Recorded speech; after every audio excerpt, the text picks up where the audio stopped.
IFM News. IFM News. IFM News. Lokal. Naragsak ngayon pa kaamo ni Technical Education and Skills Development Authority Regional Director Ramon Ivan Ruiz.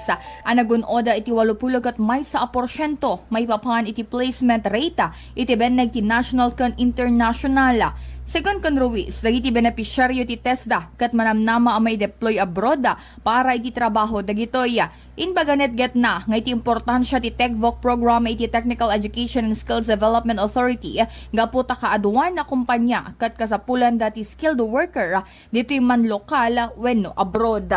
No? Some of our learners, they are expected to be deployed abroad already for jobs. So ito po kinukontinue natin because there's a continuing needs for skilled workers, especially abroad, no? Tsaka local.